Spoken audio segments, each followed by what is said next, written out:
الله أكبر الله أكبر.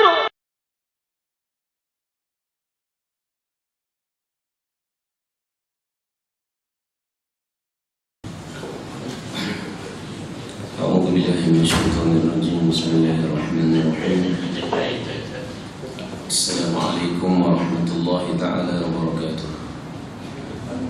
الحمد لله رب العالمين، والصلاة والسلام على أشرف الأنبياء والمرسلين وعلى آله وصحبه أجمعين. اللهم صل وسلم على سيدنا محمد وعلى آل سيدنا محمد. قال رب اشرح لي صدري ويسر لي أمري واحلل عقدة من لساني يفقهوا قولي. سبحانك لا علم لنا إلا ما علمتنا إنك أنت العليم الحكيم. ولا حول ولا قوة إلا بالله العلي العظيم. اللهم افتح علينا فتوح العارفين وارزقنا فهم النبيين وحفظ المرسلين وإلهام الملائكة المقربين في عافية يا أرحم الراحمين. ربنا يسرنا ولا تعسر علينا وتمم بالخير. Amma ba'd. Alhamdulillah, syukur pada Allah Subhanahu wa taala. Kita dipertemukan semula pada pagi ini di rumah Allah Subhanahu wa taala setelah mana kita menunaikan salat subuh secara berjamaah pagi Jumaat yang mulia Sayyidul Ayyam. Maka memperbanyakkan, digalakkan kepada kita memperbanyakkan selawat ke atas Nabi sallallahu alaihi wasallam, serta menggunakan masa pada hari Jumaat ini dengan memperbanyakkan juga doa pada Allah Subhanahu wa taala, kerana pada hari Jumaat ini terdapat waktu-waktu yang mustajabnya doa. Maka kita mengambil kesempatan sewaktu kita salat berjamaah dan juga kita berdoa pada Allah Subhanahu wa taala, mudah-mudahan doa kita diterima oleh Allah Subhanahu wa taala. Hadirin hadirat yang dirahmati Allah Subhanahu wa taala, pada pertemuan kita yang lalu kita berada pada surah Al-Maidah pada asbabun nuzul ayat yang keempat, yang terakhirnya pada ayat yang keempat, iaitu menceritakan tentang perkara yang halal untuk kita makan daripada binatang buruan, dan juga Allah Subhanahu wa taala menyuruh kita untuk mengambil daripada makanan itu yang thayyibat, iaitu yang baik-baik, di mana perkara itu perlulah dijaga oleh setiap orang Islam, kerana makanan yang masuk dalam makanan kita, dalam tubuh badan kita ini menjadi darah daging kita. Apalagi Nabi SAW menyebutkan kepada kita, daging yang tumbuh atau darah yang terhasil daripada makanan yang haram itu, kata Nabi SAW, kullu lahmin nabata min haramin ataupun nabata min suhtin fannaru awla bihi. Daging yang tumbuh daripada makanan yang haram, fannaru awla bih, kata Nabi, nerakalah lebih aula untuk dia. Ya, ibarat kita makan makanan yang haram ni, tubuh badan kita ni mudah untuk disambar dengan api neraka, seumpama orang yang cuah ataupun celup pakaian ko, tak, dengan minyak tanah atau minyak petrol. Kalau dia dekat je dengan api, dia mudah disambar oleh api. Tak, pakai nyala bau selalu, sebab kerana pada dia ada petrol. Gitulah juga orang yang makan daripada yang haram. Makanan daripada yang haram akan menumbuhkan daripada tumbuh makanan itu darah daging yang terhasil daripada perkara yang haram. Maka Allah Subhanahu wa taala menyuruh kita ni ambil daripada kulu mimma fil ardi halalan tayyibah, daripada bumi ini yang kamu hasilkan, yang pada kami keluarkan daripada bumi dan juga yang kami rezekikan kepada kamu daripada yang halal, dan carilah daripada yang halal itu yang tayyibah, yang terbaik. Hadirin hadirat dirahmati Allah Subhanahu wa taala. Kita masuk pada ayat yang seterusnya, iaitu pada ayat yang ke A'udzubillahi minasyaitonirrajim. يا أيها الذين آمنوا إذا قمتم إلى الصلاة فاغسلوا وجوهكم وأيديكم إلى المرافق وامسحوا برؤوسكم وأرجلكم إلى الكعبين وإن كنتم جنبا فاطهروا وإن كنتم مرضى أو على سفر أو جاء أحد منكم من الغائط أو لامستم النساء فلم تجدوا ماء فتيمموا صعيدا طيبا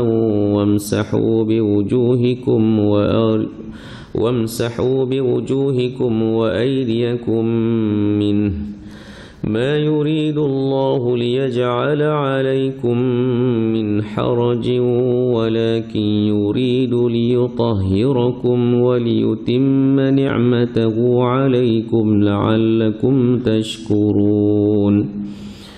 Al-Maidah ayat yang ke-6. Ya ayyuhalladzina amanu, wahai orang-orang yang beriman. Bila mana disebutkan dalam Al-Quran ya ayyuhalladzina amanu, maka Allah mengkhususkan bagi kita orang Islam yang kita ni mengaku beriman pada Allah Ta'ala. Maknanya kalau kita dengar daripada seruan daripada ayat Al-Quran ya ayyuhalladzina amanu, orang yang mengaku beriman pada Allah Ta'ala, dia akan terpaling. Dia rasa dia tu dipanggil. Tapi kalau dia baca pun dia tak rasa apa-apa, dia dengar pun tak rasa apa-apa. Maka bagaimanakah dia nak tahu apa yang Allah Subhanahu wa taala nak nyatakan kepada dia? Mungkin dia tak rasa itu satu benda yang penting. Bila mana Allah Ta'ala sebut wahai orang yang beriman, mana ada benda yang penting yang Allah Subhanahu wa taala nak nyatakan kepada kita. Idza qumtum ila as-salati faghsilu wujuhakum.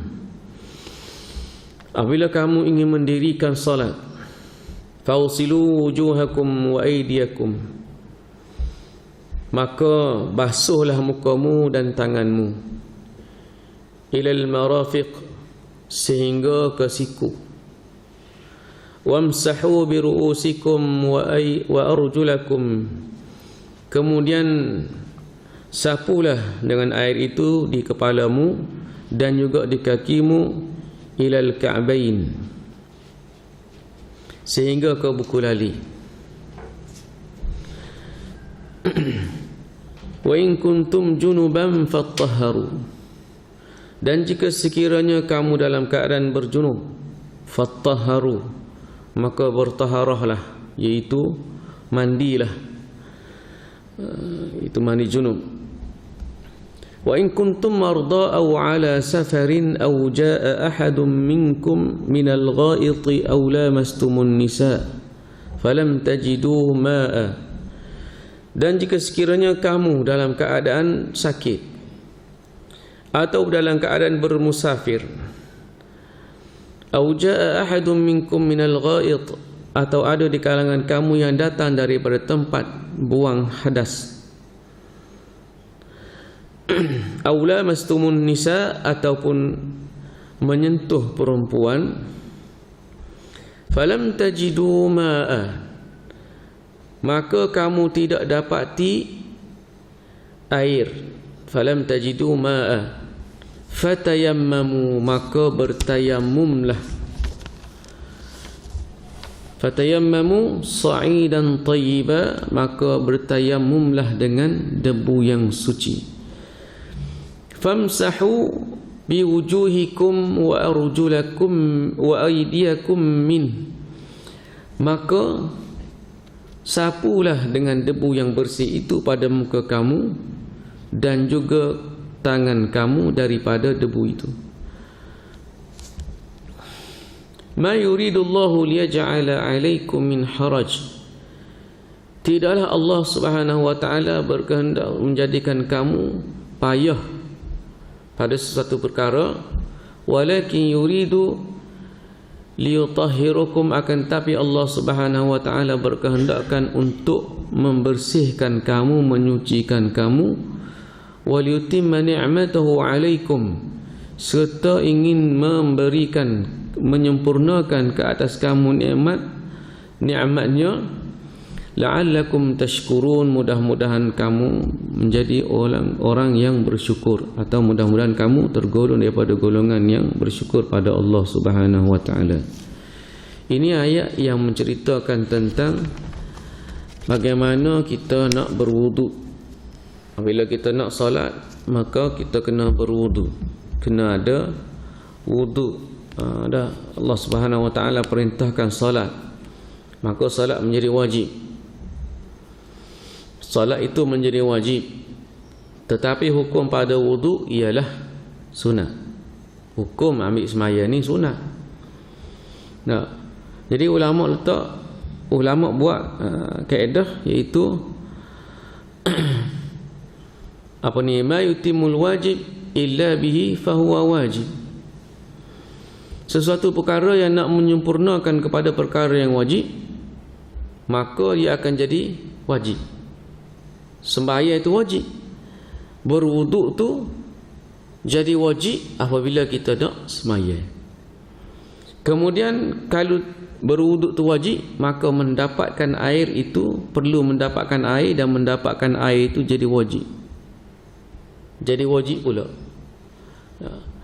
Bila mendapatkan air jadi wajib, nak mendapatkan air itu perlukan sesuatu untuk mendapatkan dia. Kena ambil dengan timba ke, dengan beledi ke. Nah, ataupun kena cari paik. Cari paik tak ada. Nah, paik tak ada, maka wajib cari sumber air. Air ada dalam telaga, nak ambil tak boleh, maka wajib cari timba. Jadi wajib waktu itu. Jadi perkara-perkara yang wajib ini semua akan jadi kait belaka, jadi wajib belaka untuk menyempurnakan yang wajib. Bila kita faham kaedah ni, maka sesuatu perkara kaedah lain pada sesuatu perkara yang wajib ditunaikan oleh orang Islam, maka sesuatu perkara yang kait dengan perkara tersebut untuk menyempurnakan kewajipan tersebut jadi wajib belaka. Jadi wajib belaka. Baik dalam semua, dalam bentuk ekonominya, pentadbirannya. Kalau benda tu wajib dilaksanakan, maka perkara-perkara yang nak menyempurnakan kewajipan tersebut jadi wajib juga. Itu kaedah dipanggil qawaidul fiqhiyah, kaedah fiqh yang diolah, yang dibincang, yang dibuat oleh para ulama untuk memudahkan kita mencapai sesuatu perkara matlamat perintah Allah Subhanahu wa taala. Maka perkara yang wajib dalam wuduk disebutkan di dalam Al-Quran. Yang pertama ialah membasuh muka. Membasuh muka. Yang kedua ialah membasuh tangan sehingga ke siku. Yang ketiga ialah menyapu air ke kepala. Bukan basuh kepala, sapu air ke kepala. Kemudian juga basuh kaki sehingga ke buku lali. Ini 4 perkara yang asas wajib wuduk. Adapun yang lain yang diterangkan dalam hadis Nabi SAW yang diriwayatkan oleh para sahabat tentang wuduk Nabi. Nabi SAW membasuh kedua tangan dia sebelum memulakan wuduk sunat jadi. Kemudian Nabi SAW berkumur juga menjadi sunat. Dan juga Nabi SAW beristinsyaq, iaitu memasukkan air ke dalam kedua hidung, jadi sunat. Nabi SAW membasuh telinga, jadi sunat. Nabi SAW sapu air ke tengkuk atas tekuk ni. Jadi sunat. Itu perkara-perkara yang sunat. Dan Nabi SAW melakukan satu-satunya dengan ulangan 3 kali. Maka jadi sunat. Hal tu semua adalah sunat. Maka jadi wajib untuk kita mendapatkan air untuk berwuduk apabila kita nak menunaikan solat. Mana-mana solat, sama ada solat sunat atau solat fardu, wajib untuk berwuduk bila tidak ada wuduk. Solat jenazah pun kena ada wuduk. Cuma ada pandangan, ada pandangan kata tak apa, tak ada wuduk. Itu pun so je. Hak lain, nak tak nak kena ada wuduk. Wuduk yang mana? Wuduk yang sempurna, wuduk yang sah. Barulah sembahyang tu jadi sah. Kalau wuduk tu tidak sah, maka automatik solat juga jadi tidak sah. Semayalah cukup rukun. Semaya cukup rukun, semaya dengan keadaan comel dah.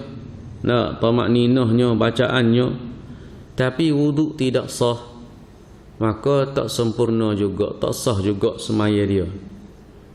Ini wuduk yang sah iaitu meratakan air dengan kena molek, seperti mana yang sebut dari wajah kita ni. Ulama kata wajah ni setara mana? Kena air wajib rata di muka kita ni, daripada gigi rambut kita ke dagu kita, iaitu kena gigi janggut kita. Kemudian daripada anak telinga kanan ke anak telinga kiri mesti rata. Tak, mesti rata. Sebab itu orang lelaki tak ada masalah lah, sebab dia berwuduk muka ni. Tapi biasanya ada di kalangan orang perempuan yang wuduk dia wuduk tempat awam, maka tudung dia ni dia tak buka. Bila tak buka dia sapu gitu. Berhati-hati tak, kadang-kadang boleh jadi tak kena sedikit di bahagian kanan atau kiri. Sebab tu dia ada tempat khusus wuduk untuk orang perempuan. Dia buka tudung tu baru berwuduk, barulah sempurna. Dan membasuh tangan sehingga ke siku. Membasuh tangan sehingga ke siku. Nak basuh tu biarlah sampai ke siku. Kalau boleh biar lebih lah, supaya kita dapat yakin bahawa dia telah sampai ke situ. Ni basuh ceh-ceh gitu lah. Anak-anak kita ni, sebab tu kena perhatikan cara wuduk dia dan kena royak sama. Tapi ada juga orang tua dia wuduk pun lagu tu juga. Lorak-lorak. Lorak-lorak. Sisi lengan baju lengan ketat. Sisi lengan tu ada sakuk di siku. Kadang-kadang tak lepas siku dia wuduk. Dan nak ke mana nak dapat wuduk yang sah? Lagu mana nak dapat wuduk yang sah? Sapu dengan rata. Tidak ada perkara yang menghalang air untuk sampai ke kulit. Ada cat ke, ada sisi ikan ke. Sisi ikan ni jangan main. Ni sisi ikan darat dah. Duk sisi ikan, lekat sisi tu. Bila basuh dia jernih kan, tak nampak. Nanti dia kering baru nampak pula sinar. Jadi kena perhati molek. Tapi tidaklah sampai tahap jadi kepada was-was. Yakin tu, yakin dengan ilmu. Nak yakin tak ada ilmu, nak yakin lagu mana? Maknanya kena belajar. Baru belajar, barulah kita yakin. Dan sekali je hak wajib. Wajibnya sekali, yang 3 kali kita ulai tu jadi sunat. Supaya kita boleh pergi hak tu bila tak ada air. Bila tak ada air, kena jima air, maka kita buat sekali lah. Hak wajib je lah. Ni air dalam mineral tu je ada. Sesak pula tempat yang tak ada air. Nak ulai 3 kali belaka, habis botol tak kena lagi. Jadi hak ni kesempurnaan. Begitu juga basuh kaki. basuh kaki, sapu air ke kepala. Dalam mazhab kita Syafi'i, sapu air ke kepala ni memadai kita menyapu ke hadapan sahaja ni bahagian ubun-ubun kita. Paling kurang 3 helai rambut basah. Tu ada orang ambil wuduk tu dia jepuk dengan jari je. Dia jepuk dengan jari, gitu ya. Kalau ikutkan pada ayat sapu air ke kepala, maknanya ada mazhab yang mazhab sebut iaitu sapu air ratalah, satu kepala kena. Mazhab lain ada sapu air dengan lagu mana cara? Kedua belah tangan daripada depan ke belakang. Kita pun boleh buat juga lagu tu, tapi tidaklah sampai membasah kepala kita. Hak ni berkenaan dengan air. Berkenaan dengan air. Jangan sampai kita jadi tahap was-was. Ambil wuduk tu guna air yang banyak. Air pula buka habis derah. Ulama ajar belaka tu dengan adab berwuduknya. Nabi sallallahu alaihi wasallam pun sebut jangan bazir walaupun duduk di tempat air yang mengalir sekalipun. Nabi kata jangan sampai bazir. Guna betul-betul air molek. Lepas itu ayat seterusnya menyebutkan jika sekiranya kamu dalam keadaan bermusafir, sakit, atau dalam keadaan bermusafir, atau dalam keadaan buang air besar, dan tersentuh dengan perempuan, yang bersentuhan dengan perempuan, dan kamu tidak mendapati air, maka mestilah dengan tayamum. Bila tak ada air, kena bertayamum. Syarat nak tayamum yang pertama ialah tak ada air. Mula-mula sekali syarat tayamum ialah tidak ada air. Yang kedua ialah orang yang sakit tak boleh kena air. Orang sakit tak boleh kena air. Orang bermusafir yang duduk di tempat yang tak ada air, ada pasir, nak cari mana? Lepas tu hak kait lagi ialah orang lelaki dan perempuan yang bersentuhan bukan mahram di tempat yang tak ada air juga bertayamum. Atau orang yang berjunub di tempat yang tak ada air juga bertayamum. Semua tu kita tahu dah. Kita sedia maklum dah. Cuma kita tak ajin tayamum. Ajin tayamum. Ni. Mungkin pak kita ni ada air sokmo-sokmo. Kemarau pun ada lagi air dia lagi untuk berwuduk. Tapi kalau parok-parok mari daripada pergi travel mana-mana lalu pada pasir, tak ada air, maka boleh gunalah untuk kita bertayamum. Tetapi bagi orang yang sakit tak boleh kena air. Tak boleh kena air. Sakit yang kulit, sakit kulit yang kronik ke, yang dinasihatkan oleh pakar tak boleh kena air, maka dia boleh bertayamum. Ataupun orang yang patah kaki atau tangan yang dibalut dengan seming, nak basuh lagu mana? Jadi antaranya disebutkan ialah mengambil wuduk pada anggota yang boleh kena air. Lepas tu tayamum tempat yang tak boleh kena air. Maknanya kena dua-dua. Kena dua-dua.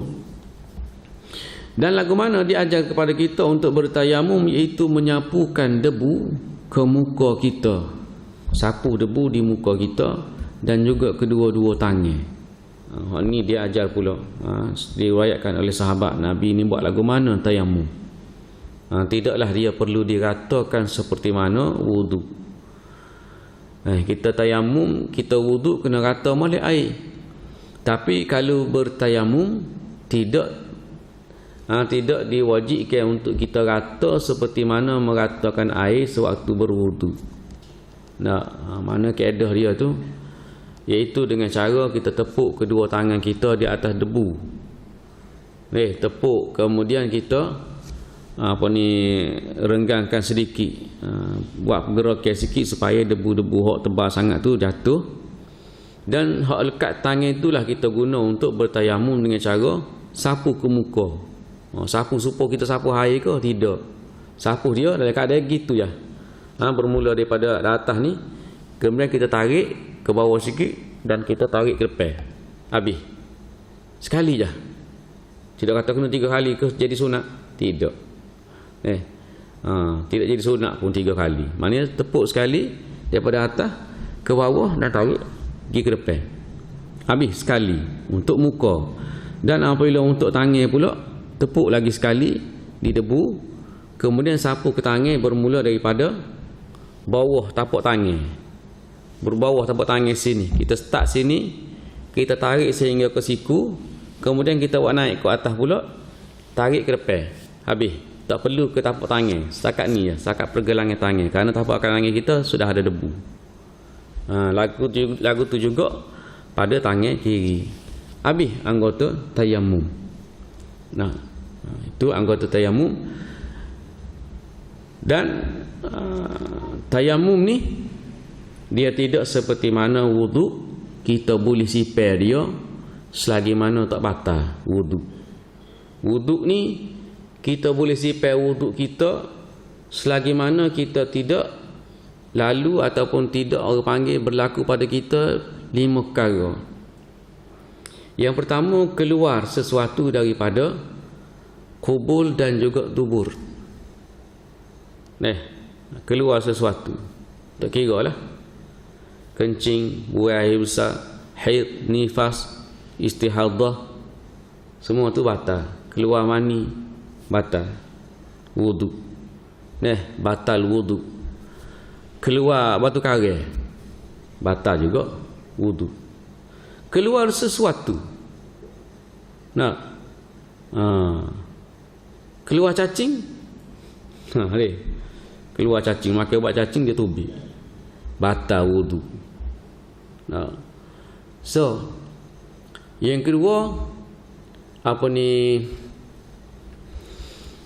tidur dalam keadaan tidak tetap papan punggung kita. Tidur bila tidur tak tetap papan punggung, maka batal wudu. Batal. Kita tak tahulah kita tidur tu angin keluar ke. Tapi kalau tidur dalam keadaan tetap papan punggung, daripada kita tidur sampai kita sedar balik, maknanya wuduk kita tak batal lagi. Jangan kata tak apalah, sudah maya maghrib, orang duduk di rumah tu, dia lepas maya maghrib dia tidur, tak nak tunggu maya isyak. Dia tidur tu dalam keadaan yang tidak tetap papan punggung dia, batal. Dia kena ambil wuduk semula. Ada pandangan lain pula, kalau tidur je rebah belakang, bila kata berbaring, batal wuduk. Itu orang panggil masalah fiqh lah pula. Kemudian bersentuhan dengan orang perempuan yang bukan mahram. Dalam mazhab kita Syafi'i, bila bersentuhan dengan perempuan yang bukan mahram, batal wuduk. Batal wuduk kita. Orang tua dah pun tak kira. Tapi dengan kanak-kanak perempuan yang tidak memayis, tak batal wuduk. Tak batal wuduk. Budak-budak mari salah dengan kita, tak batal wuduk. Kemudian memegang alat kelamin. Tersentuh alat kelamin dengan tapak tangan. Tapak tangan sentuh alat kelamin. Lepas tu papan punggung pun kalau sentuh dengan tapak tangan juga batal. Papan punggung kita ni dikira mana? Dikira hak takut. Hak takut tu papan punggung, dikira papan punggung. Kalau sentuh bila dia terbuka, sentuh dengan tapak tangan pula dikira hak mana? Hak kita tepuk dua ni, dia takut dua ni. Dia takut. Ni tapak tangan. Kalau ujung-ujung tu masih boleh lagi. Masih tak batal lagi. Tapi Biasanya kalau setuh gitu Pak, dia borong lalu kira batal. Tak. Tapi nak ayat ulama kata siapa gini, nak tahu hak mana setuh dengan bahagian mana jadi batal, kita letak dua tapak tangan kita ni. Hak ni sahaja yang kalau setuh dengan anggota apa ni alat kelamin batal. Ni. Kemudian bersentuhan dengan perempuan. Tadilah bersentuhan dengan perempuan tu ada hak lain-lain terkeluar darah di mana-mana bahagian anggota selain daripada alat kelamin, terluka, tak batal. Tak batal deh. Bila terluka tak batal, cuma kena bersihkan untuk semaya, kena bersihkan. Terkena najis. Sama ada najis tu najis ringan atau najis berat. Najis mutawassithah dengan najis mughallazah. Najis mukhaffafah. Najis mukhaffafah ialah itu air kencing anak lelaki yang berumur berapa? Sakat 2 tahun kalau dia menyusu. Tak makan gos satu lagi sehingga umur 2 tahun. Dia dikira sebagai mukhaffafah. Kalau kena tak kena pergi basuh supaya kena mughallazah atau mutawassithah. Padai memadai dengan kita ni genjis saja. Genjis dengan air. Tapi kalau mutawassithah kena basuh. Kena basuh je. Ada kena tai ayam, kena tai cicak, kena tai kucing, kena basuh. Tu pun dia kira pula hilang ain dia, warna, rasa dan juga bau. Kena hilang tu. Lepas tu mughallazah. Kita ada wuduk kena najis mughallazah mana?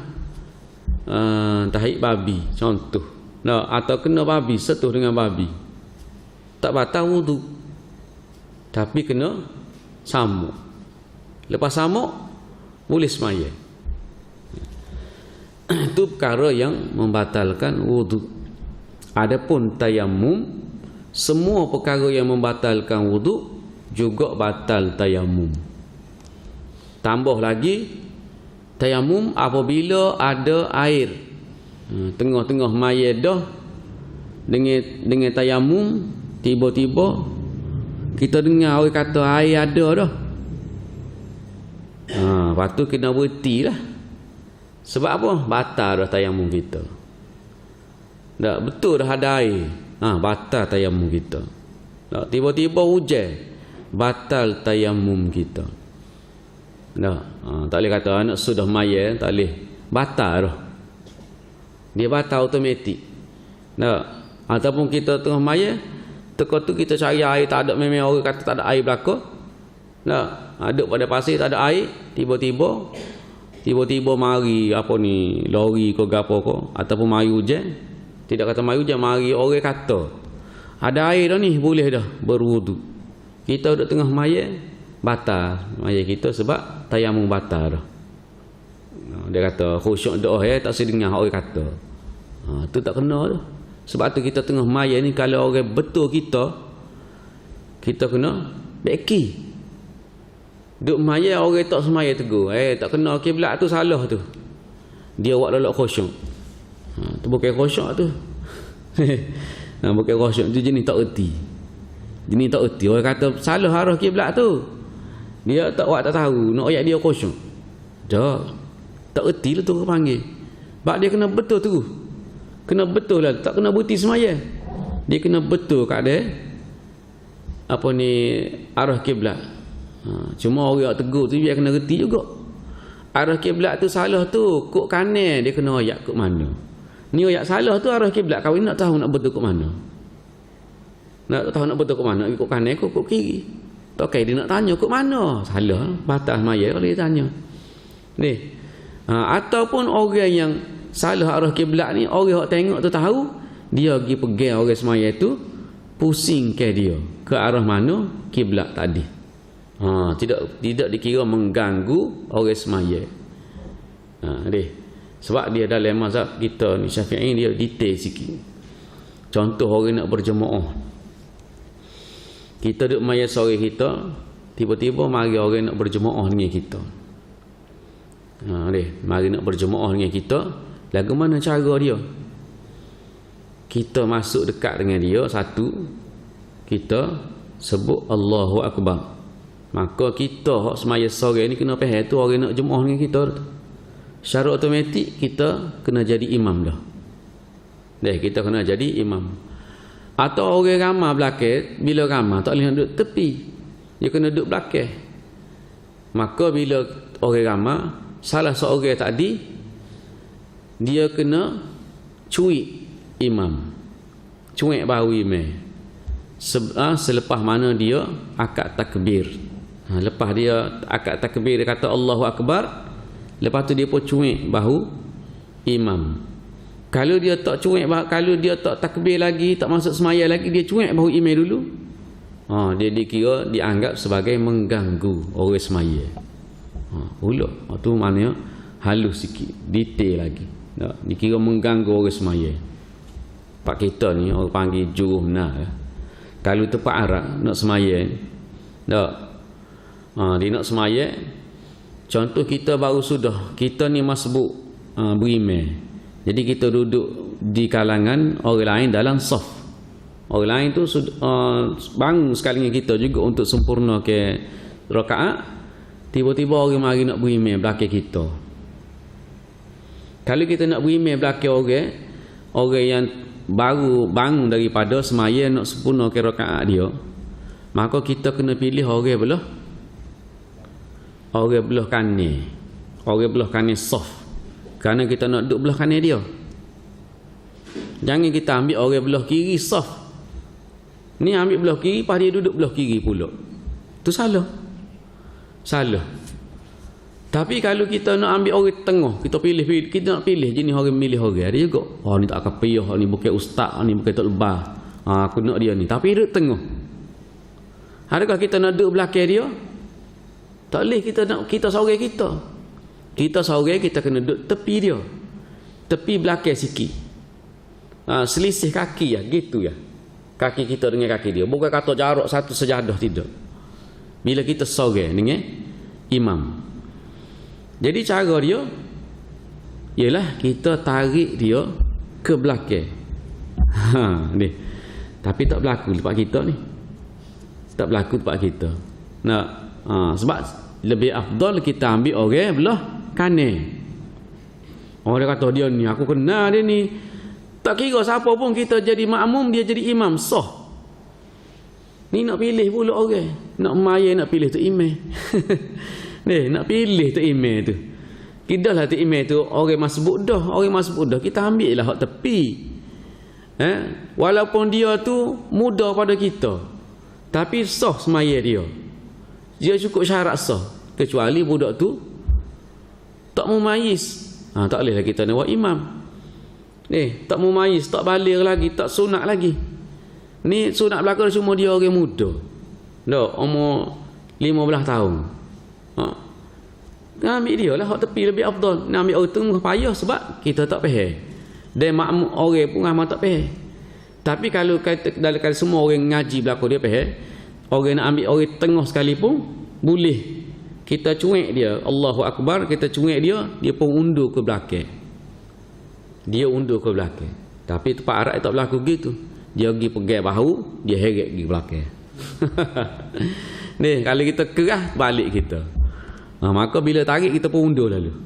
Bukan undur sikit-sikit ni, heret jauh sikit. Ada. Tu biasa. Ni. Itu biasa berlaku. Ada juga bila maya dua orang dah tengok makmum dengan imam dua orang, mari pula makmum orang lain nak jadi makmum. Dia nak buat lagu mana? Dia semaya, dia cuik makmum yang pertama tadi. Maka makmum pertama pun undur. Ataupun padan dengan dia kata Allahu Akbar, makmum pertama dia faham dah orang nak semaya ni kena duduk lesah, dia pun undur duduk lesah belakang sekali dengan makmum yang kedua. Tapi Arab dia pergi buat kan? Dia pergi tolak tok imam pergi depan, dia tarik pula makmum pergi belakang. Ni, Tu nak ayat. Ni mazhab dia tu Hanafi kau tak tahulah, Jahili kau tak ngaji pun ada ramai juga. Tak tu orang. Jadi tayamum dan juga wuduk ni, itu anggota wuduk dan juga anggota tayamum. Batal tayamum ni seperti mana batalnya wuduk. Kemudian mendapati ada air batal juga. Kemudian selesai menunaikan salat, maka dikira batal juga tayamum tu, sebab tayamum tak boleh guna untuk salat yang kedua. Maya subuh tak ada tayamum dah, nak tunggu zuhur karen ni munggu air tak ada, pandangan tayamum ni lah. Tak kena tayamum mula, kena tayamum baru pula. Tidak seperti mana wuduk dengan air ni. Kita maya kita jaga wuduk ni, ada imam ulama besar juga, tak, wuduk dia tu sampai ke esok. Sampai ke esok dia tidur tu boleh jaga wuduk dia. Ni, nak royak. Nak kita tayamum dia akan batal dengan bila mana kita selesai sembahyang yang pertama, maka tidak sah lagi menggunakan tayamum yang pertama, kena tayamum semula. Begitu juga dengan orang yang berjunub, bila tak ada air dia kena bertayamum. Sebab ada sahabat waktu mana duduk di perkemahan, masa mana waktu pergi kamu tak ingat Allah alam, ketika pergi aku dalam kem tu, seorang sahabat ni dia berjunub. Lalu bila berjunub dia buat ke mana? Dia pergi guling pada pasir. Guling-guling pada pasir, nak suruh rata debu ni habis. Boleh kata-kata debu habis pada telinga, pada kelopak mata, lepas hidung masuk habis. Nak. Lalu sahabat pergi ayat ke Nabi SAW, sahabat kita ni guling daripada pasir sebab dia berjunub. Nabi SAW sebut tak perlu pada guling lagu tu, cukuplah dengan bertayamum. Cukuplah dengan bertayamum. Tak. Supaya orang mandi dengan air pula, mandi wajib, mandi junub.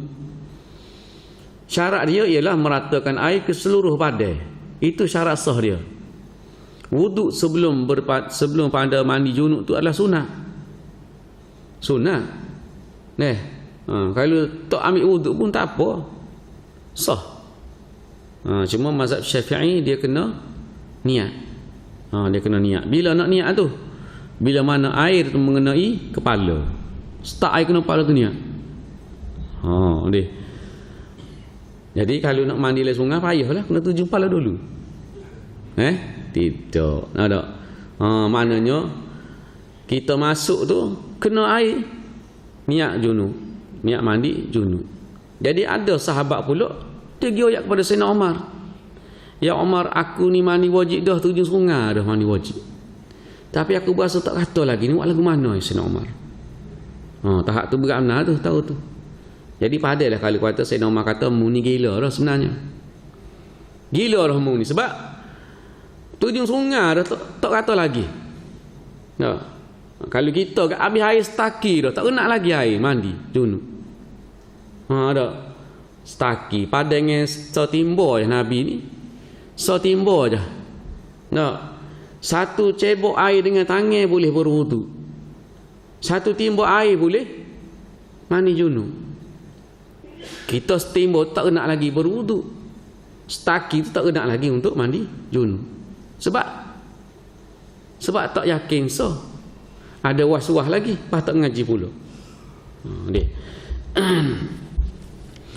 Habis berkenaan dengan ayat tersebut dan asbabun nuzulnya berlaku riwayat daripada Aisyah radhiyallahu taala anha bahwasanya Aisyah bersama Nabi SAW daripada perjalanan.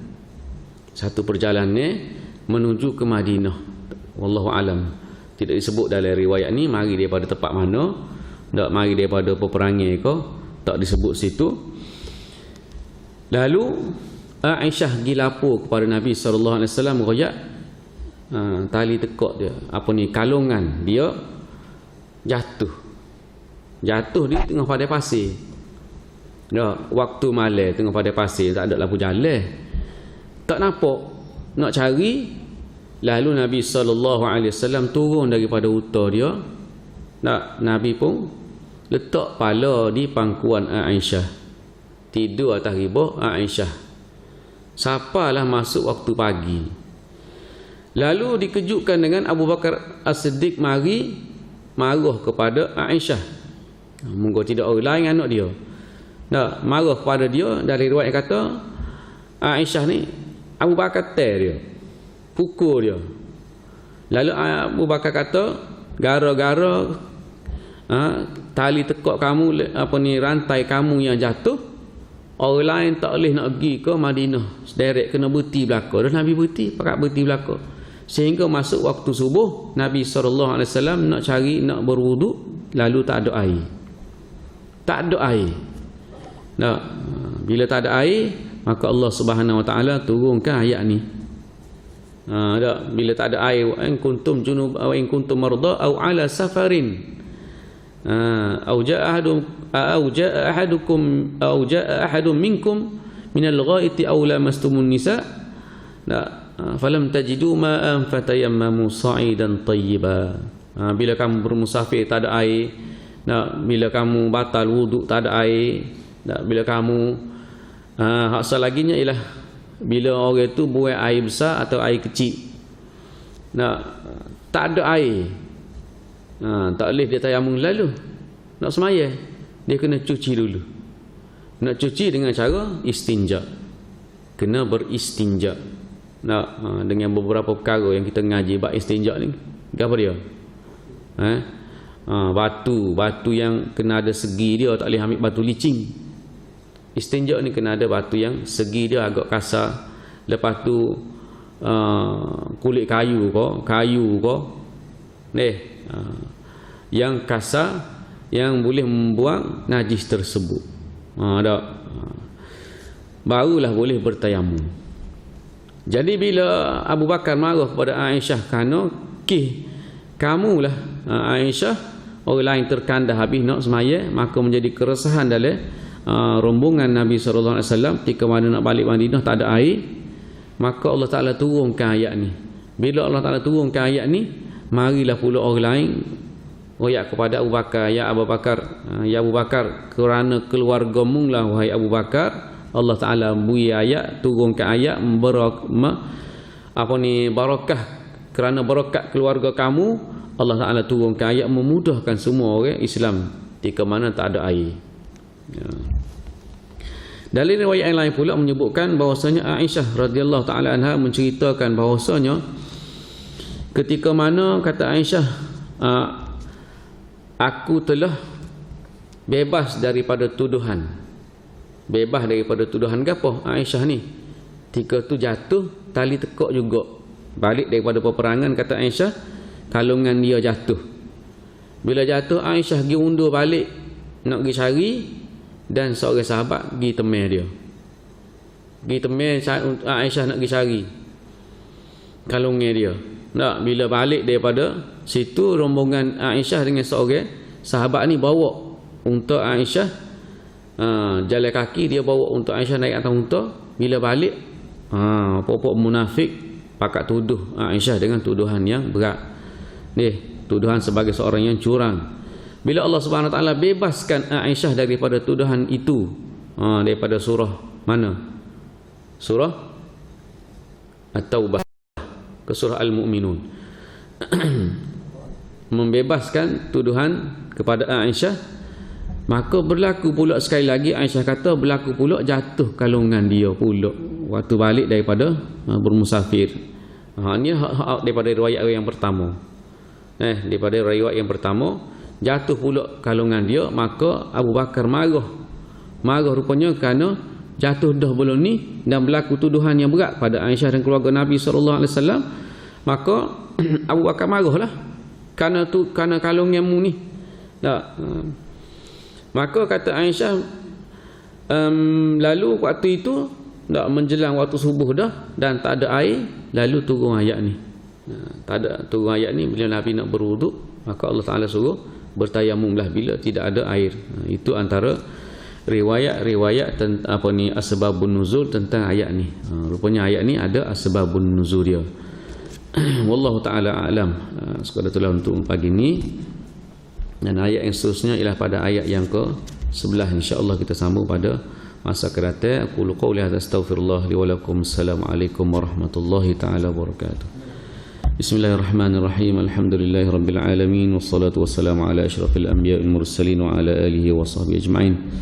Allahumma arinal haqqa haqqan warzuqna ittiba'ah wa arinal batila batilan warzuqna ijtinabah.